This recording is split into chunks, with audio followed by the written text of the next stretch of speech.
Inidua kong madi as in BFF. Nag-cravings ni Adel pa. Kaya, uya na baga. Padali kami patigaw ta lunch break manda. Bago na palang location kanina sa Gomez Street na. Kaya hinanap ni pa pang irikot si Tuloy. Abaan ang gutom na. Uya na si Kuya. Poging-poging Kuya na nag-take ng order namin.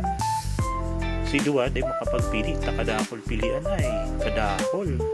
O ini ang bestseller nila, 75 lang. Malinig, magayon, asin mahiwas, ang sa indang lokasyon mo niyan. Dua pa sinda digdi ni coffee. Lakbay Coffee. Okay, pili-pili si Duwa. Takita, nabulot man sana. Iniata sa indang bestseller na nakaseparate. Barato pati, 75. Dahil 75 lang, yan ang binorder ta. Tapos nag-order pa kita dyan yung saro. Gutom na ba yan?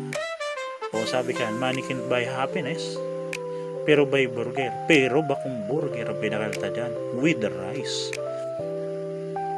Yan nag-order na sinda habang kami naghahalat kan sa muyang order. Video-video lamang sa palibot. Maliwalas baga. Ini po nasa katayid lang ka Atlantic Bakery sa Gomez Street, baba ang Dane Natalia Supermart, digdi sa Saudian Cantigao. At least, pakaagi ni pirang minuto, uyan na sa tuyang order.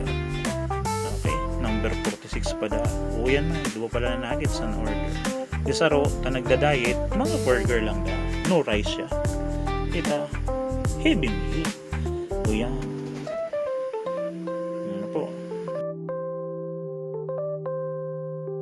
O madali yung kami yan magkakan pero nakarelapse yan dahil tayo na inibata baka mailing ang humita.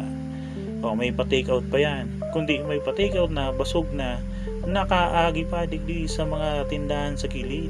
Nailing mo yan, napangudto pa lang, merindala na naman agad yan. O yan, balot sa kanto.